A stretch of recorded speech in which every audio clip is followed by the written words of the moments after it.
Good morning, everyone. I'm so glad we're here on this autumn morning.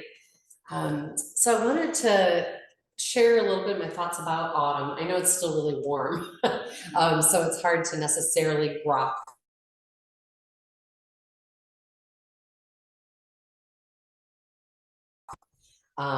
And there are a lot of modalities, if you look at Ayurvedic medicine, Chinese medicine, that really talk about the um, importance, the vitalness, I was kind of trying to think of the right word, of shifting some of our behaviors when the seasons are changing.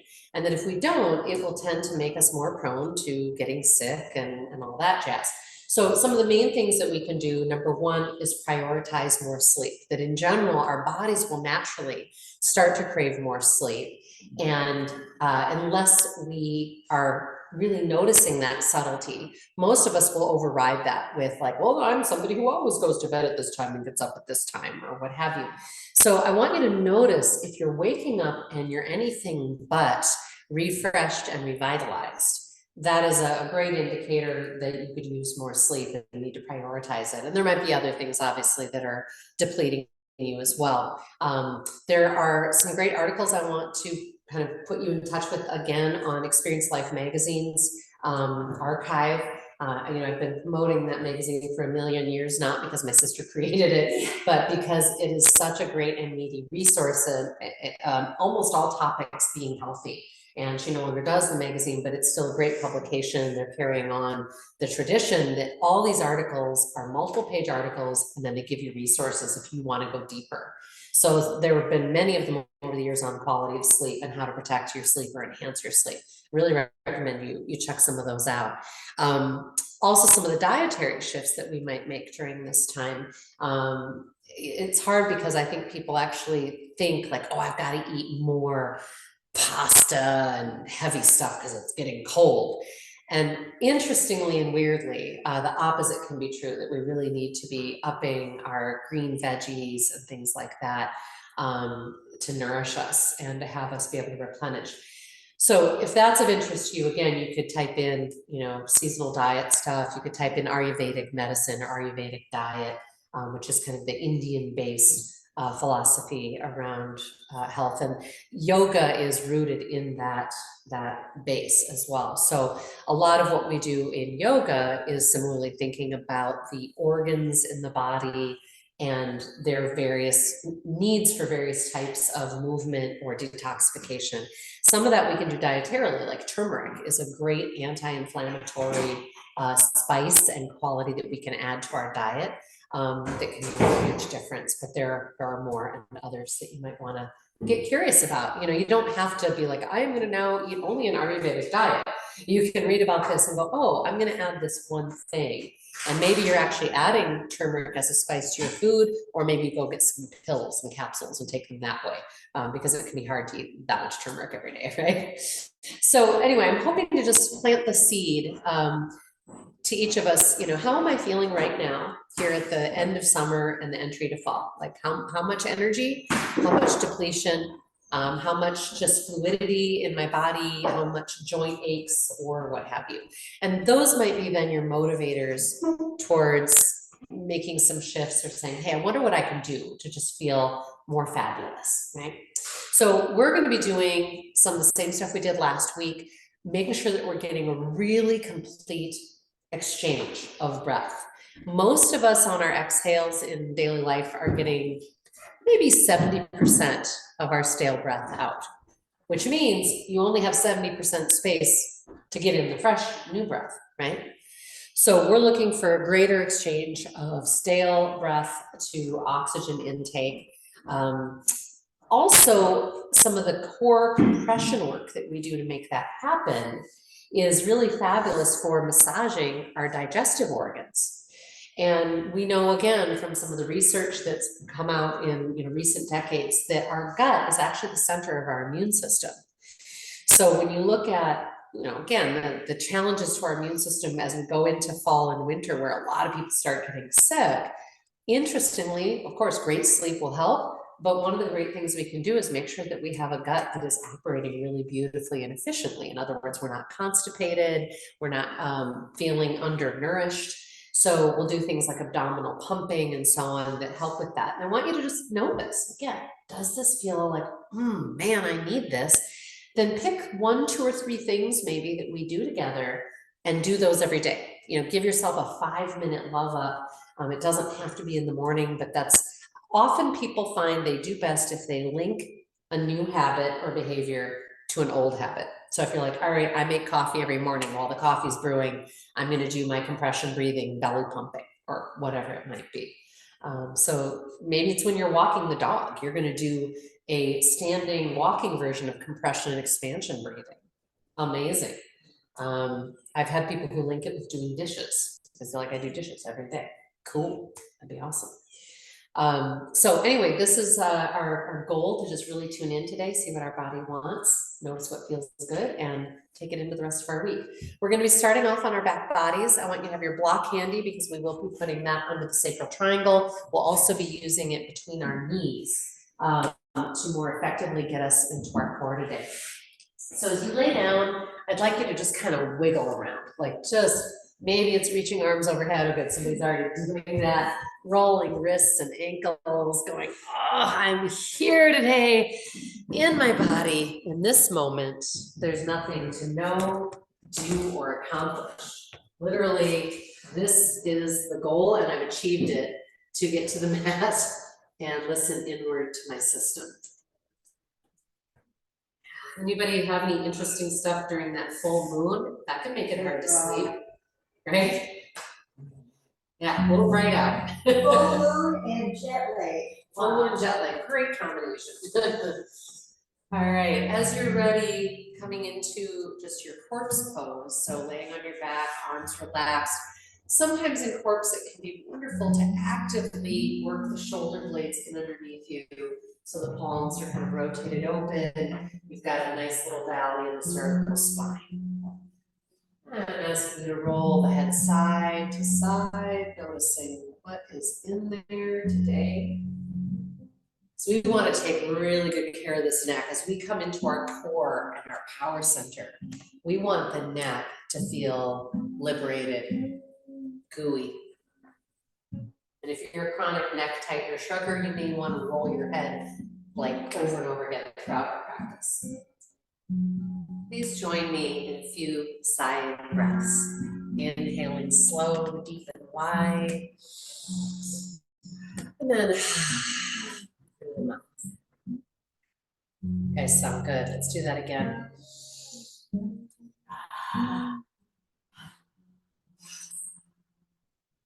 Good, yeah, keep it going. Noticing the texture of the breath.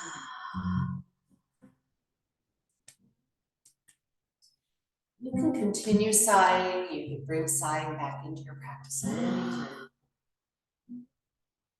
For now, we're going to add our little points of introversion, connecting the tip of the tongue, the roof of the mouth, right behind the front teeth. Turning the gaze up and in, third eye point. And light, soft throat contraction to create our Ujjayi, great sounding breath. Wind in the trees, ocean waves, feeling that sound whooshing, cleansing the surface of our mind. If you have felt particularly busy and active mentally lately, notice the power of that Ujjayi breath to over and over again clear the surface of the mind and bring you present. Do a couple more breaths, simply looking for the pause, the gap that exists between the inhale and the exhale. The exhale and the inhale.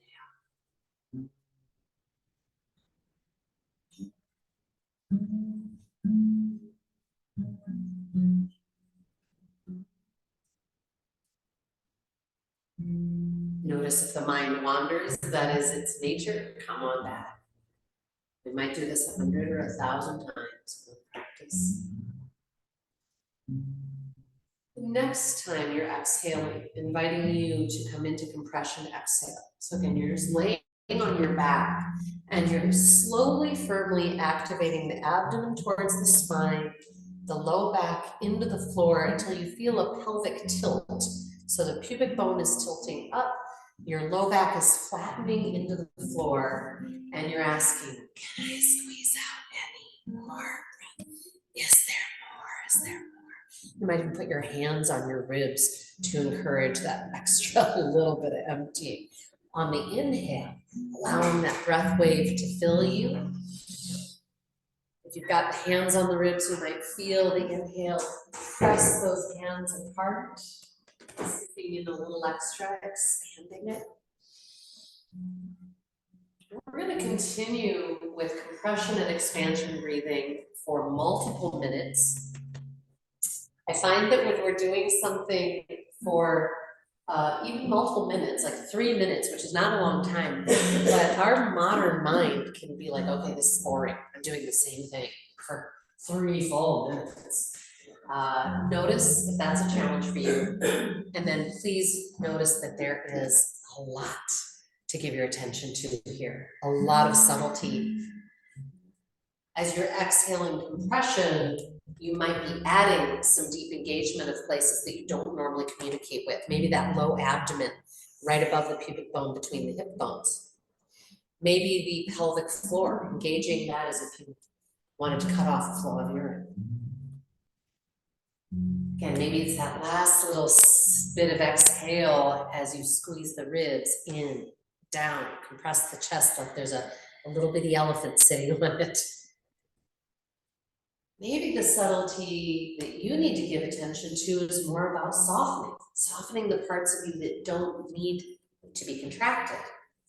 How about the tongue? Is it squishing against the roof of the mouth? Can you soften everything but the tip? Softening the jaw, the throat, the base of the skull neck joint here. Again, you can roll the head side to side. And are you able to find that extra little breath wave that comes up at the very end into your clavicle and so on? So I'm going to talk a little bit about that. And feel free to let as much of my instruction help float in as you like. And of course, tune into your body as much as you can.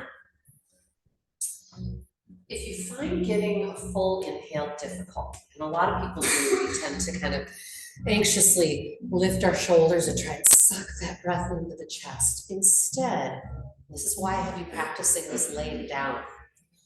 Instead, I want you to stay very relaxed in head, neck, and shoulders. And on the inhale, just think about continuing to send the inhale down into the lower belly, that pelvic bowl. Right? It's like you're trying to fill a bucket. Of course, you're sideways or on your back, so the bucket's sideways.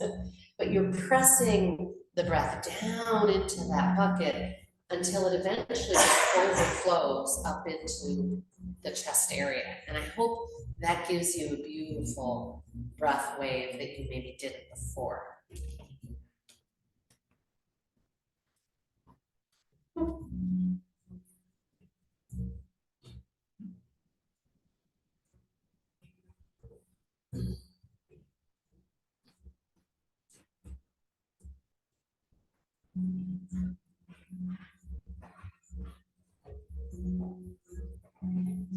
Notice your mind wanders, call it back, connecting breath, tension, body, curiosity. Is there more? Is there more exhale? Is there more inhale?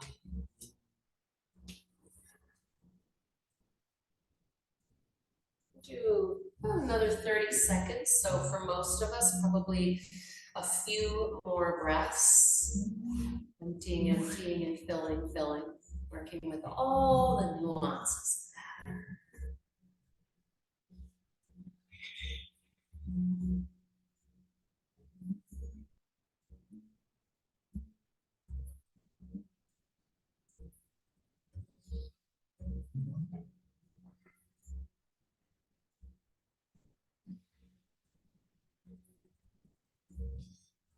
We've learned that about 10 minutes of focused pranayama or breath work can help replace about an hour of lost sleep in terms of the kind of nourishment and healing that happens during your sleep time.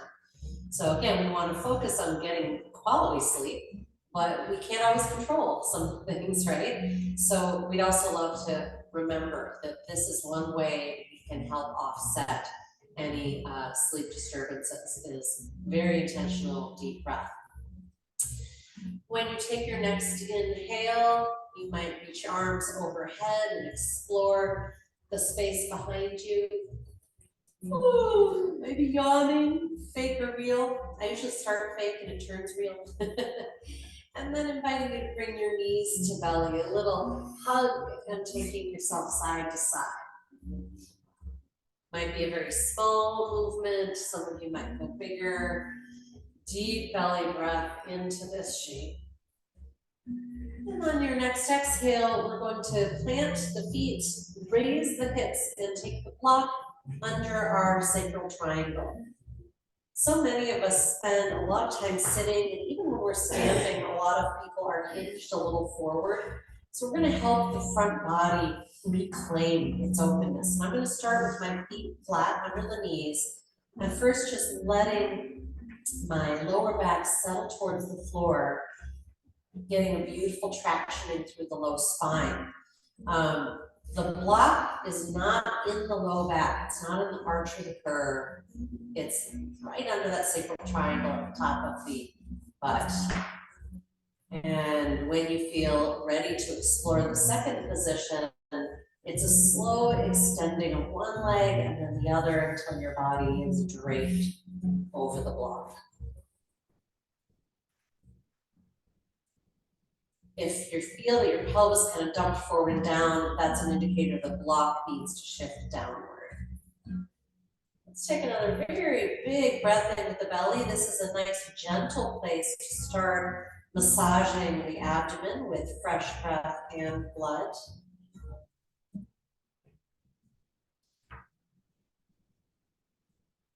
Staying as long as it feels wonderful to you, and then once again placing the feet to remove the block, etc. All right, we're going to bring our right knee to the belly, release wind pose, extending the left leg fully, powering down through the left thigh, flexing through the left heel. No wings, no shrugs there in the shoulders and elbows. One more big exhale, bringing the knee towards the belly, emptying. And then on the inhale, please extend the right leg to the sky. And while we're there inhaling, you might point, flex, and roll through the ankle.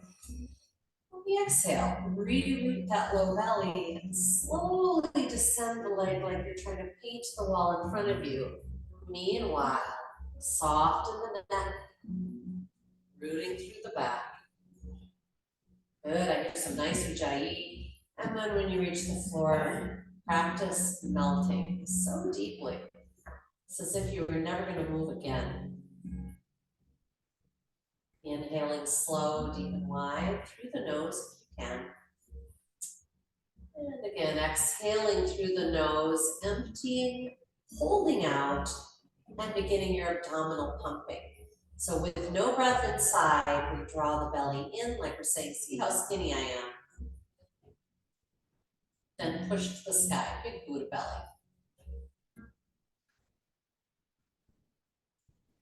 Until you need to breathe. Oh. Yeah, notice those sighs. Sometimes they just ask for it. Like, please, sigh, let your body have it. All right, let's bring that left knee into the belly. Release wind pose, right thigh anchoring, right heel flexed.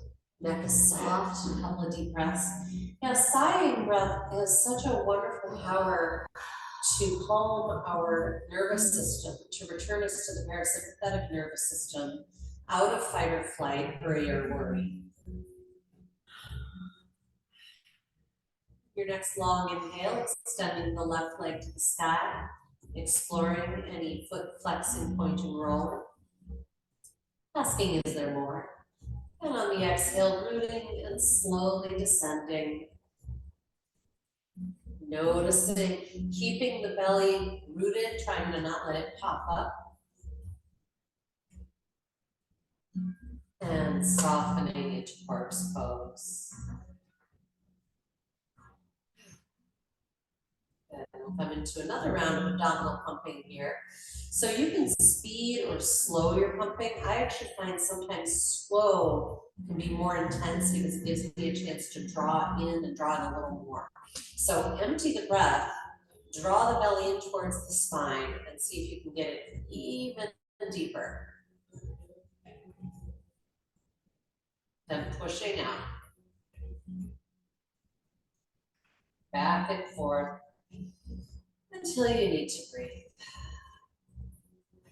We're going to plant our feet for bridge pose. I want you to grab your block foot and placing it firmly between the thighs, because we're going to do some bridge work, but we're going to do a couple of very small steps towards bridge. So don't raise your hips right up into bridge, even though I know you know where we're going eventually. We're going to anchor our upper arms into the mat. This is really valuable way to keep the neck more relaxed. We can work our shoulder blades in and so on. Inhale as if it's all you'd ever do. Exhale, simply squeeze the block and anchor your belly spine to floor. Inhaling, relax, allow your spinal curve to return. Exhale, squeeze the block, pelvic floor, belly to spine to floor, empty, empty. And maybe you're rolling your head side to side. Do that one more time, just that simple movement. So glad you can be with me here at the mat today. Just awesome. And if you like some of what we're doing, a reminder, there will be a recording of this too, so you can dip back in as needed. The next time you've gotten that beautiful anchoring of the low back, raise the hips up off the floor into your bridge pose. Good, and as we hold here for a few breaths, holding does not mean a stagnation, that you're just like frozen. You might be lowering your hips a little bit and then reinvigorating. You might be finding adjustments that are needed. Maybe you want to add your yoga mudra, intertwining the hands behind the back. And we only do that if it feels great. If you feel any neck or shoulder pain or discomfort, swap it out for just that previous arm alignment or flat. One more big inhale, send the knees away from you. Send the heart up and back. Power down through the arms. And I'm hoping as you get that fullness of inhale, you really feel it into the ribs, the chest. Whew. And slowly come on down, coming into happy baby. So we might be holding at the shin bones. We might be grabbing the blades of the feet, the big toes, or putting a scarf or a strap across the feet. We would love anchored back. So even the tailbone kind of coming towards the floor. So your low back's totally in contact. Shoulder head's anchored, drawing down, like you want to bring your knees towards the mat. And then here, as you press breath into that pelvic bowl like we've been working with, I'm hoping you'll feel a really good kind of hip massage from the inside.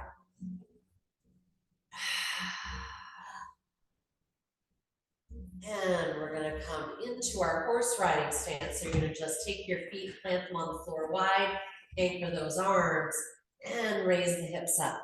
There's no goal to get to any particular height. I do not want to feel anything impinging or weird pressure in the hip joints. I like kind of pulsing out and then pressing up again and doing that a few times. Just noticing what is in your body today. We'll be doing some lunging, so we'll definitely be using these hips. All right, releasing. So we're going to do a little windshield wipers, I think, of it with the knees. So you're taking one knee down towards the center line of the mat, and then the other. If you feel any low back kind of pressure or pain, don't go as far or don't do it at all. Otherwise, if it's feeling good, the next time you've got the right knee down, hold it towards the floor, and then reach up through your right arm. Where would it feel good for your face to be looking? If I look a little more to the left here, sometimes that feels great on my neck.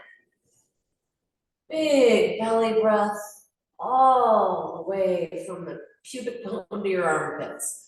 And we'll slowly switch left knee down, right knee, or left arm reaching.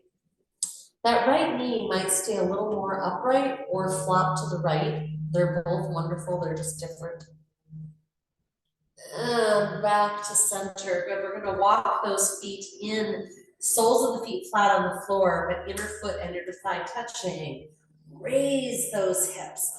And here we are waking up and igniting that inner line of the thighs, pelvic floor, because this is such a huge part of our core stability as we move through space.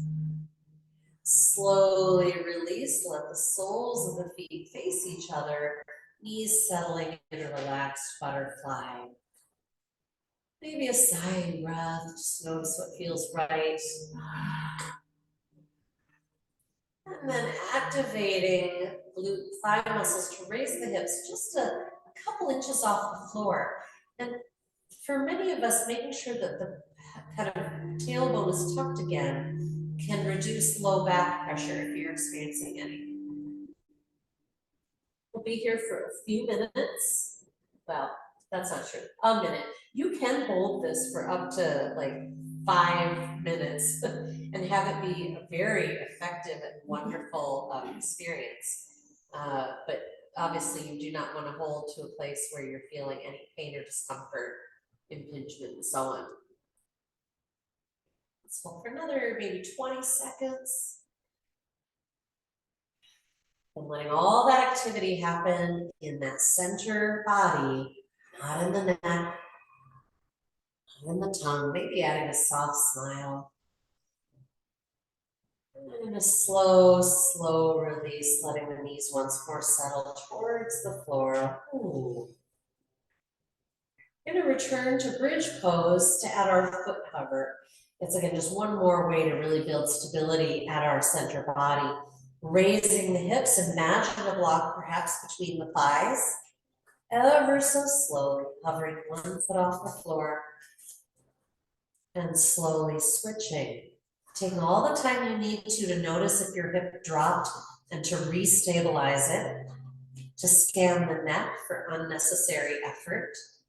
We really shouldn't be using the neck here at all. You might be doing a little bracing through upper arm, that's all right. No neck. And release. Good, I'd love to have you notice what feels like your best hip stretch today. Do you want to go into reclined pigeon, bringing the right ankle onto the left thigh, hugging the right knee and sending it a little left?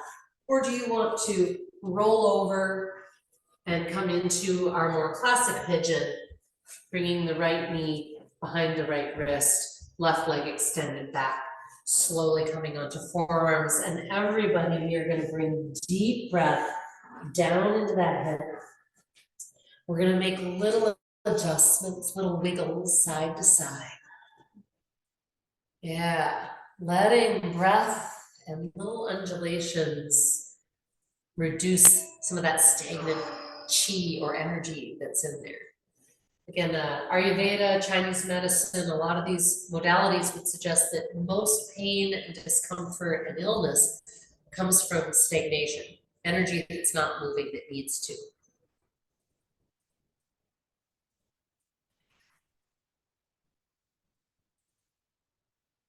Taking all the time in the world, we'll find your version on the other side. If you're in classic pigeon, you might enjoy holding with your hands on the floor and your heart drawing forward. We kind of call waking pigeon.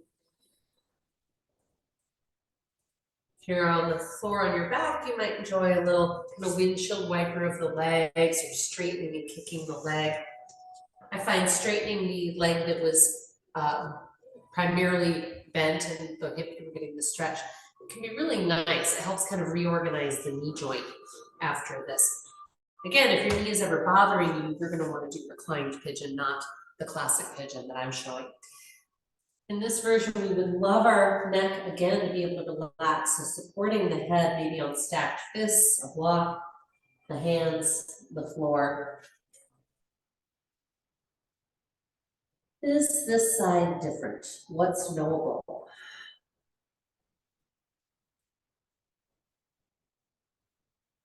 Letting the breath wave rise and settle along the spine. So whatever we are doing, still bringing breath awareness to it. You can continue with compression and expansion breathing or move into a more gentle version of full breath exchange.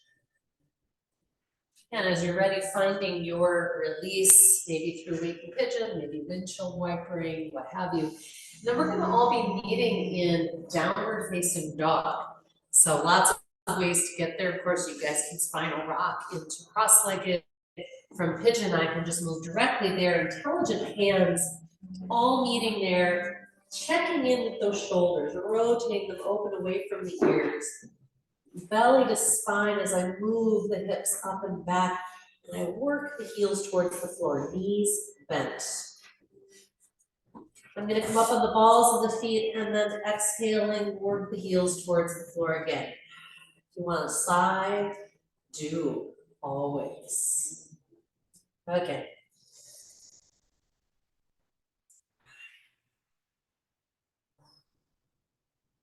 Marvelous. Slow walking the hands back to the feet into our ragdoll.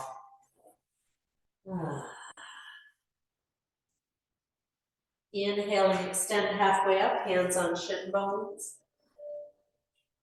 Exhaling, sit to chair or bar stool.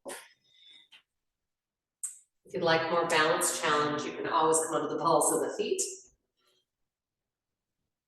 On an inhale, root and rise, push into the earth and then push the ceiling away, maybe a little back foot bend. Exhaling, prayer hands. We're going to do some lunging. This time we'll be coming from the back of our mat. We didn't do that last week. It's a fun addition, unless you have a foot or an ankle or something that would find that to be kind of ouchy. We're going to try and land as softly as we can by using this, all right? So hands on hips can be helpful if you want more stability. You can also have hands in prayer. Either way, I want you to make sure you're squeezing that imaginary piece of paper between your thighs. And then on your exhale, belly to spine compression breath, draw back into yourself as you reach forward through that right foot, landing as quietly as you can. So your right hip bone back, left hip bone forward.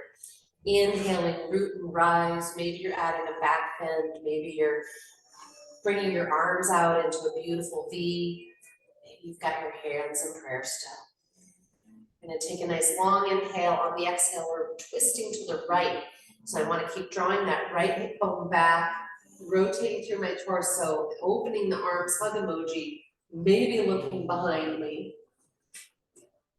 Inhaling back to center again. Again, if you want a little back bend here, it can create a beautiful stretch right into that left hip and low belly. Exhaling, belly to spine, downward facing dog. Reduce the swoosh, try to lift that foot. Sighing breath or using the nose. Either way, it's a wonderful release of tension right off the top of the head. Invitation for a little flow. You might drop to knees for cow cat. You might join me in upward facing dog, downward facing dog. You can always go to full dog series if you want. We'll do some of that later. We'll do twice more, so 2 more breaths. Inhaling, we're all getting a beautiful opening through the heart space. I want you to notice where that very last bit of inhale shows up. Is there more? Is there more, whether you're in cow pose or upward facing dog? Slowly as you can, walk the hands back, really pushing with each hand, elongating from hand to hip. You'll get wonderful shoulder work there. And settling into ragdoll. Inhaling, extend halfway up. Is there more breath wave? Exhaling, belly to spine. So you're almost kind of doing a little cat back and then settling into chair pose. A full breath here, perhaps raising the hips if that was fun. Inhaling, root and rise. Push the world away up there. And exhaling either prayer hands or hands on hips, and we'll be raising the left knee. And make sure that you're drawing into your belly, low spine, as you reach forward, exhaling, landing as you can. Steer your hips, think about that piece of paper. Left hip bone back, right hip bone forward, boom. Express yourself, reaching, rising. So letting the breath, lift and settle you like you're an object bobbing on the waves. We'll take another long inhale, and exhale, rotate, spinal twist left. Opening the arms, hug emoji, maybe looking out over that back. Inhaling back to center, and maybe raising the hands to bring the roof up again. Exhaling, belly to spine, downward facing dog. Your choice, another bit of spinal pumping, cow, cat, etc., or full downward facing dog with me, or dog series with me, excuse me. Inhaling plank. Knees down is a great place to do your first plank of the day. Exhaling, chaturanga. Elbows might bend an inch, or maybe you can go all the way slowly down. Landing on your hips for cobra. They're anchoring into the pelvis, into the floor, excuse me. I'm having a hard time with words today. You guys know what I mean. Thank goodness. Downward facing dog. Please settle into your child's pose, or if your knees don't prefer that, move your hands back to the feet for ragdoll once more. Otherwise, settling into child's pose with the knees wide, making some nice room for the hips. You might even wiggle them a little side to side.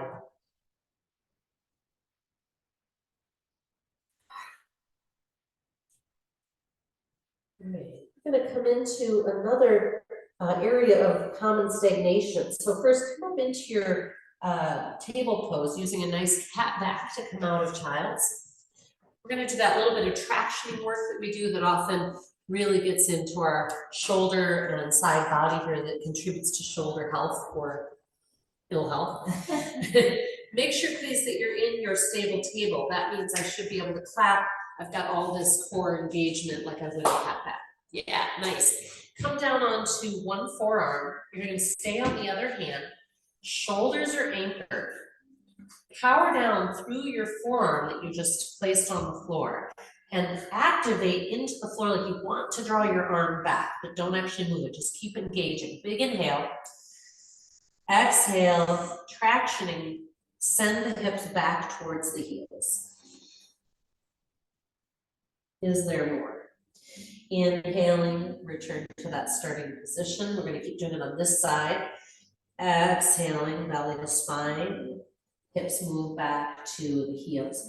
So if you're not feeling anything happening, some good work, some good stretching and intensity through here, try creating more distance between your elbow and your knee. It may be that you just started off a little too close. One of my other favorite things to do is to actually hold in that further back position as I draw my next inhale. And often I can feel an extra like stretch. It's like someone's massaging me and kind of digging in there. Are you guys feeling that? In the shoulder? Yes, exactly. In those areas where the armpit and the shoulder blade are. This is not a part of the body we think about, really. It's certainly not having to do with shoulder strength or health, but it is massively involved. So if there is stagnation, if there's adhesions, which can happen, it could be impacting our shoulder range of motion and our risk for injury and so on. So I want you to really notice, is this something you maybe need to do again, maybe later this week? The very first 2 to 3 times I did this, when I first learned this, really helped change some stuff that I've been having in my shoulder. So make sure you switch. What's that? I can't get it. So again, make sure you are breathing. Okay, so. That's it. Okay.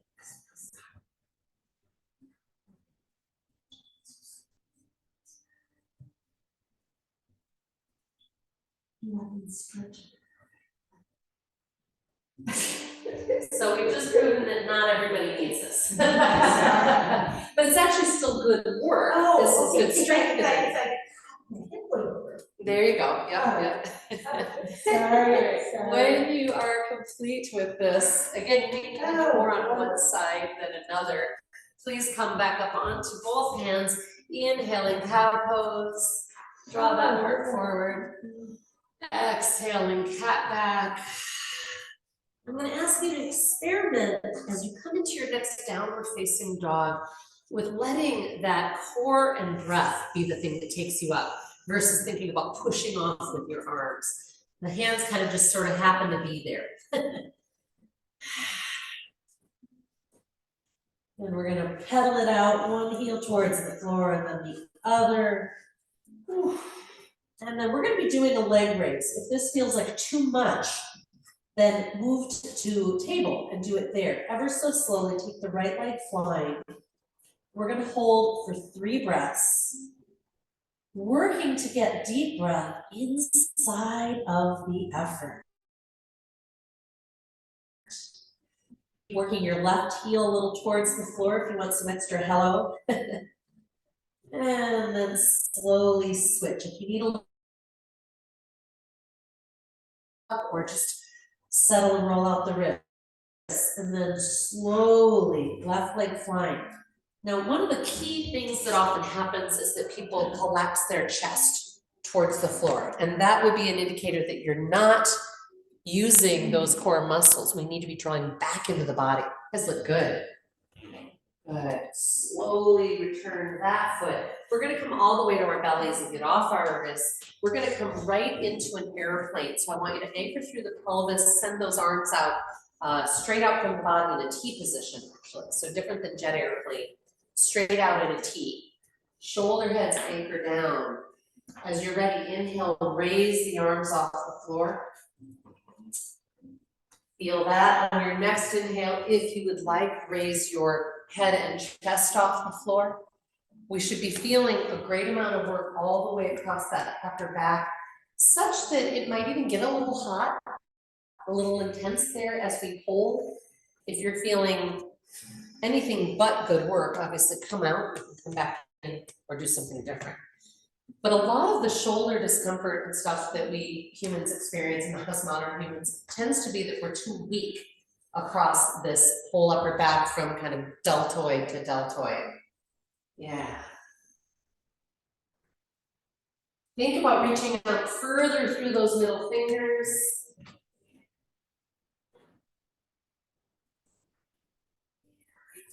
Beautiful. One more big breath. Maybe you want to release the feet and legs as well, reaching for the wall behind you. And then relax. Maybe you're turning the head to the side. If your low back wants, release child's pose. Ask you to tune here into your abdomen. Notice as the breath wave enters there, you should feel a resonance in the back.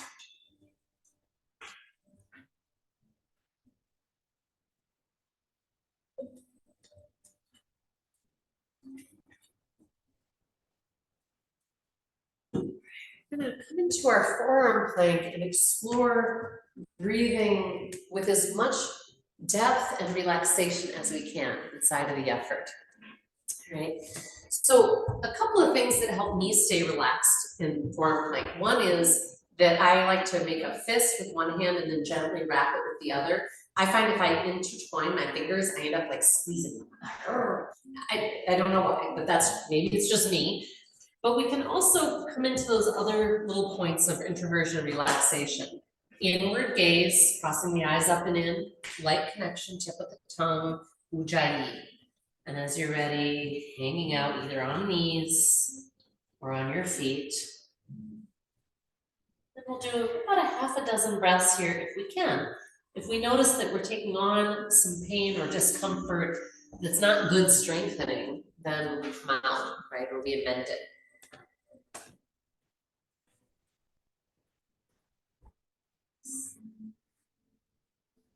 Think about squeezing a block between your thighs and notice if that changes anything. You guys look really good, but sometimes you might even just subtly not be using those inner legs and your heels might be rotating open just a little bit. And that is enough to take you out of your core strength. See if you've got one more long, juicy breath here. And release. Turn your head to the other side. Maybe you want to rock the hips. Maybe you want to windshield wiper the low legs. Yeah. I'm going to bring us into a quadricep stretch here. If you don't like the laying down version, you'll want to pop up to standing. But otherwise, my favorite way to enter, again, that just really takes care of the body, I think, is anchor the pelvis. Bring the right forearm across the front so it's parallel with the front of the mat. And I use that to kind of raise my torso so that I can reach back with ease for that left ankle. I also want to make sure my left shoulder is allowing, or I'm allowing it to rotate in towards the spine. So we don't want it winging out. I want my whole arm being kind of brought in towards the center of the body. You might rest the forehead on the hand or the forearm and simply breathe as you explore not only anchoring your butt towards the floor, but think about kind of pointing towards the wall behind you with your knee. And see if that brings you some subtle kind of deepening.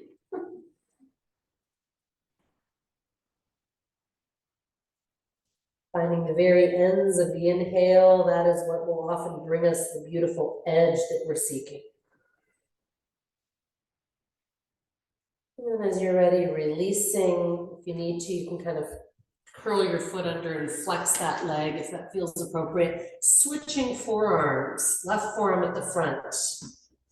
Anchoring through the pelvis, draw the heart forward to thoughtfully clasp the ankle. Right shoulder is winging in towards the center body. And always our bent knee is returning inward towards the other leg if we brought it out in order to grab the ankle. I'm hoping that adding that little kind of support of the forearm meant you didn't have to move the knee outward. Again, think about anchoring the glutes down and pointing behind you with the knee. You guys feel the subtle difference that happens when you think about pointing through the knee? Does that work in your body? Yeah, oh good. You know, I only know what's true in my body. So. Is this side different? What are you noticing? I'm going to invite anybody who'd like to join me in bow pose. I'm going to release that leg first, give it a break.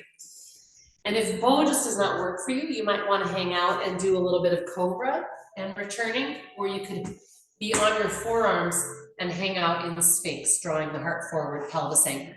Otherwise, we're going to create, again, support with one forearm, reaching back with one hand for the ankle, bend the other knee, reach back with the other hand, allow both shoulder blades to wing in towards the spine. Go ahead and flare those beautiful yoga toes of yours. Make sure your knees are anchoring in towards each other. As you're ready, inhale, press the ankles into the hands. Let that heart be drawn open. Exhaling, return. Make sure that pubic bone is tilting downward. That's going to keep your low back from being compressed. One more. Maybe even think about raising the balls of the feet towards the sky. And release, plant the hands, press back to your child's pose.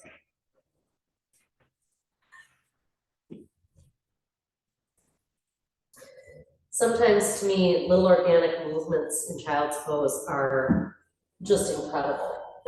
I'll be like, oh my God, that feels so good. So like right now I've got my hands extended forward and I'm using that support to kind of sway my chest side to side. I'm feeling that into the low back and the hips as well.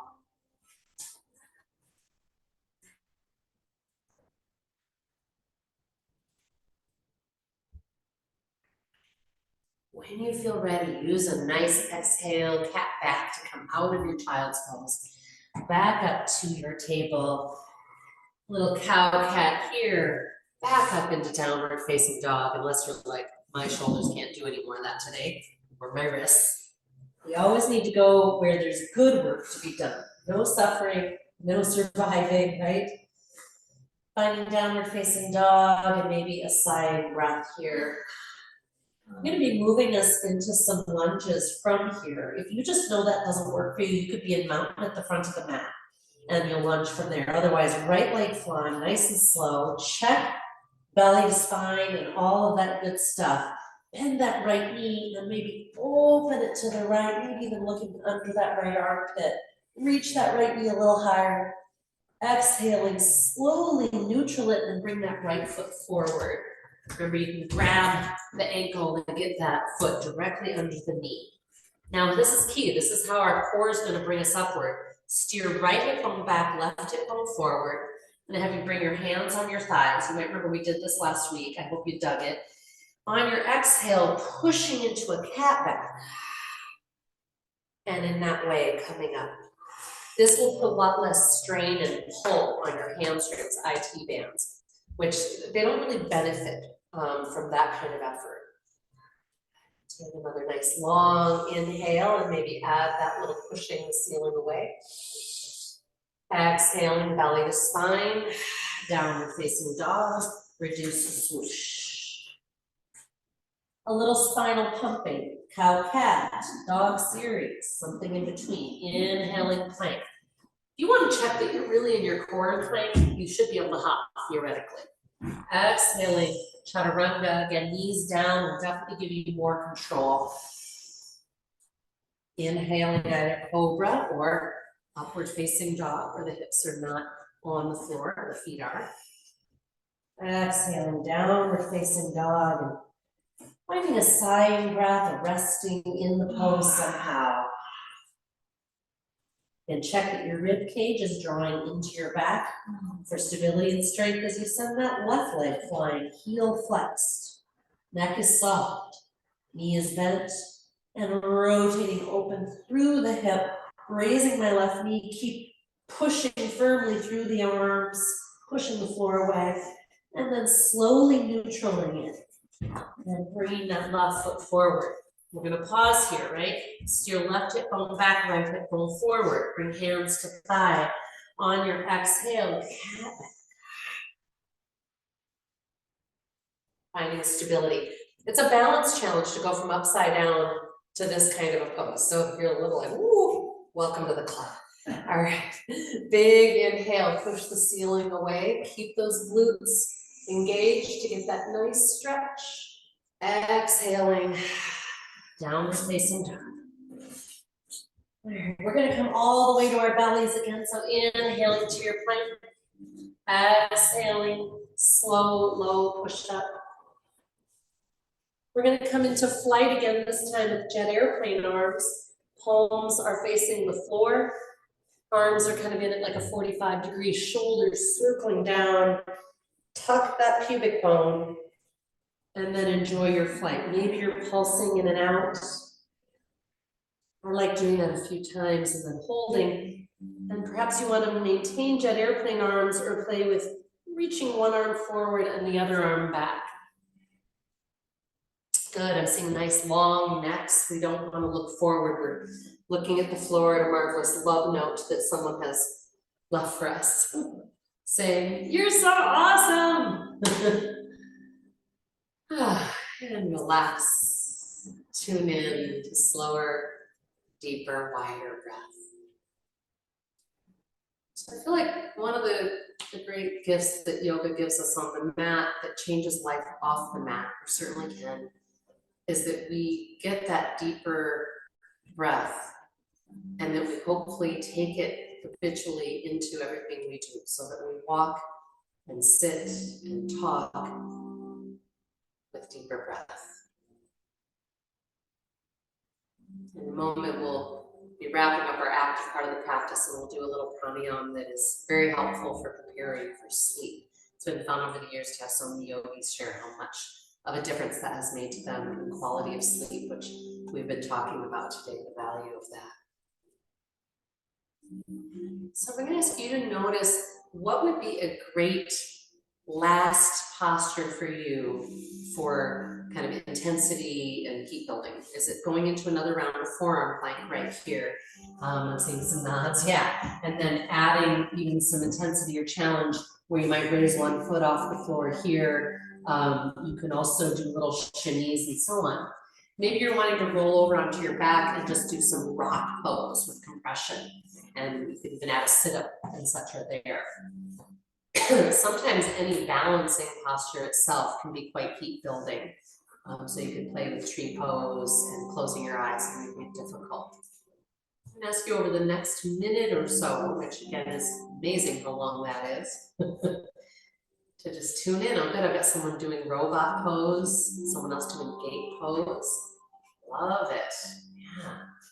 Got some planks and some rocks. Just deeply, deeply into our core and finding breath inside of engagement, inside of effort, inside of being powerful.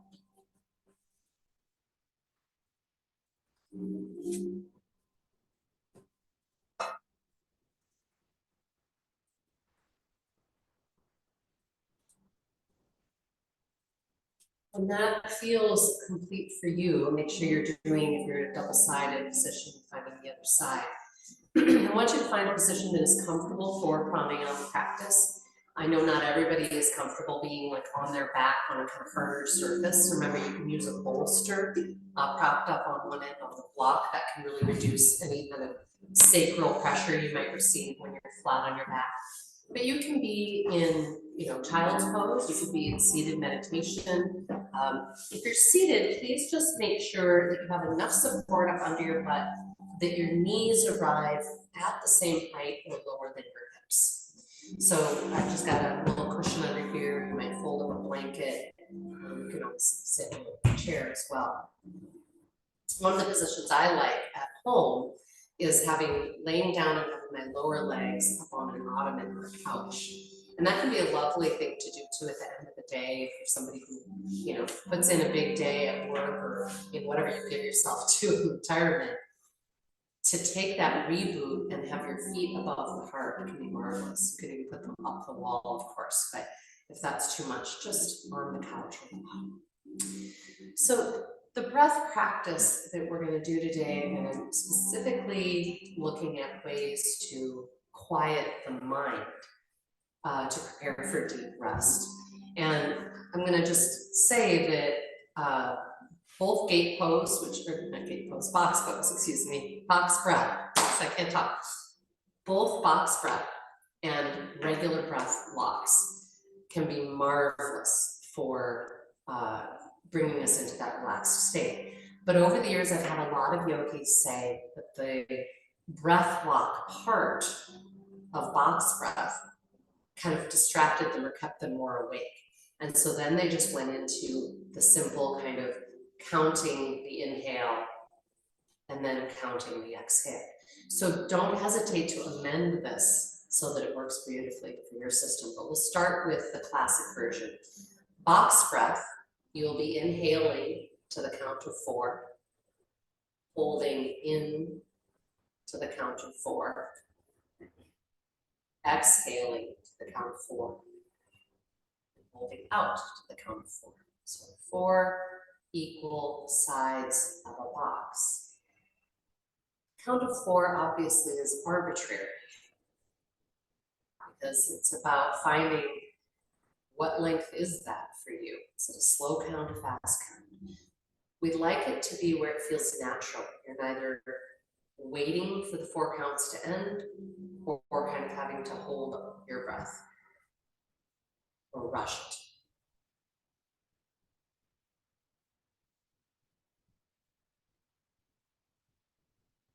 I invite you to scan your tongue, neck, and face for any unnecessary tension.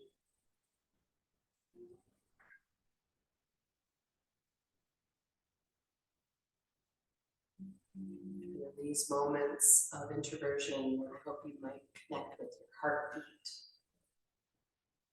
the gentle pulsing of the blood in your system.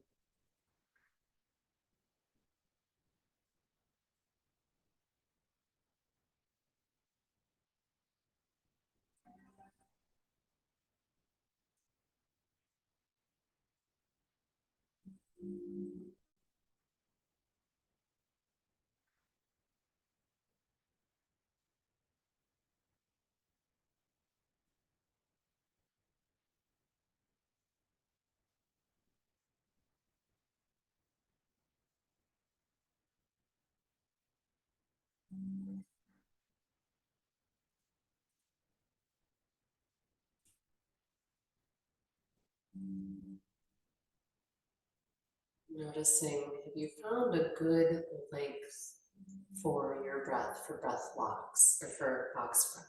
Is it feeling good and natural? Not consider taking a neutral breath and beginning again, adjusting your general length. You could also adjust or transition from counting to using mantra, for example, or just the imagery of drawing the edges of the box.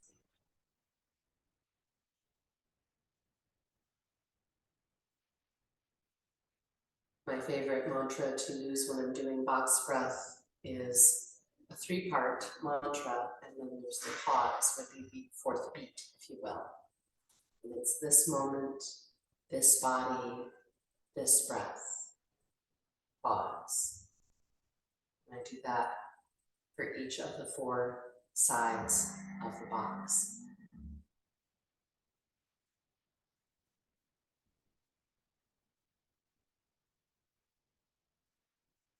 Do another minute of this box breath. Please make any amendments you need to.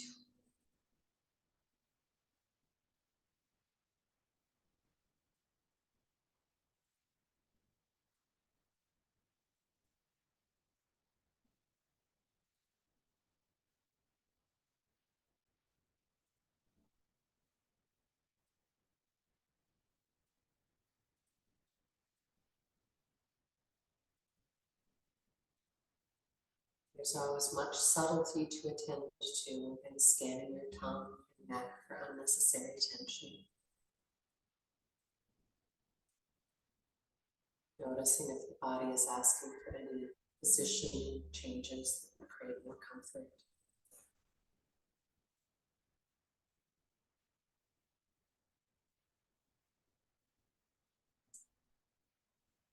And the next time you are releasing your exhale, just let the box breath be complete. We're going to transition into the classic breath locks, external and internal kumbhaka. We always begin with the holding out, the external breath lock. So gather a soft, regular breath through the nose. And then exhale and hold out, external kumbhaka. Tune in to the sensations that accompany the breath lock. And ask, can I soften around this? Knowing that you can breathe whenever you need to. This is safe, etc. I'm hoping you can approach the discomfort and just ask, is there anywhere to soften? Can I hold a little longer? When you need to inhale, let that in-breath wave happen and then hold in internal breath lock.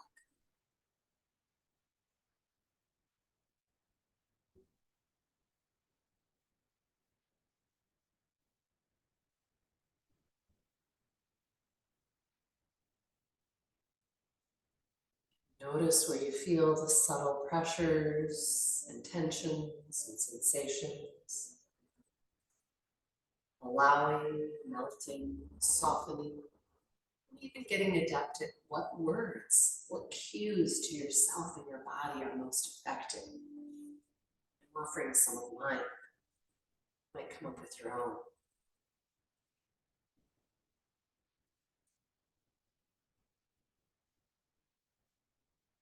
We'll be working with our breath locks for a couple more minutes.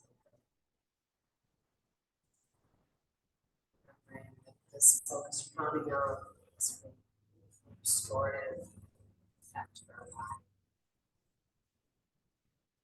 Simple as it is, it's very powerful.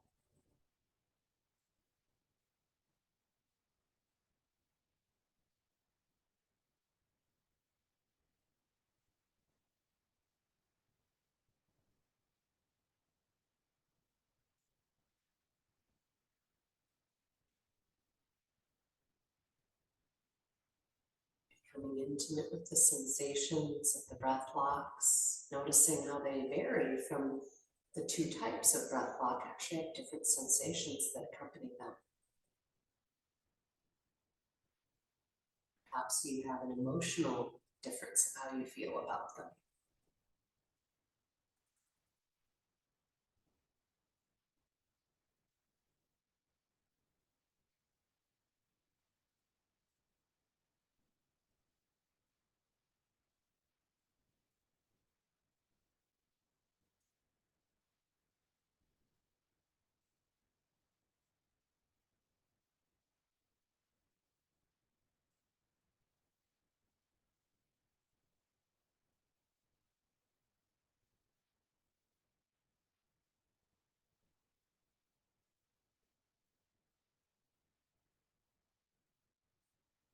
Next time you are releasing, simply return to what feels like your normal breath with no breath control. This is the breath of a baby sleeping.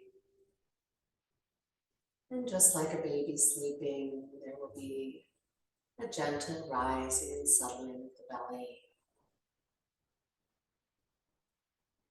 Sometimes a sighing breath might come over us, a beautiful sign that we have returned to our parasympathetic nervous system. Maybe you yawn or swallow. Please scan the body for any desire to adjust position, to be deeply comfortable and supported during these next few moments of yogic rest. Letting go of all breath or body control, inviting the body to sink more deeply with gravity. Down, down, and down.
Please stay deeply introverted. Inviting you to scan your body in your practice today for greater awareness of what tools that we explore, what breath, what poses would be most useful, most impactful for you at this time as we transition season. Would help you get better sleep, digest your food better, feel stronger, sound body as you move through the world. Do you find brings you mental peace, clarity? You know, mind you, one of the great gifts of pranayama breath practice, as subtle as it feels when we are doing it, its impact upon us is profoundly important. Knowing that we can prioritize the breath. I hope this practice felt marvelous. Hope you will have a beautiful week and feel great in your body. Enjoy the shifting tomorrow. Remember to let beauty stop you in your tracks, especially when we're busy. I find that is the best way to be in present moment. It's just something beautiful. Just stop and be with it for a minute. Thank you so much, everyone, for joining me in the mat today. Om Shanti, Shanti, Shanti. Om. Peace, peace, peace.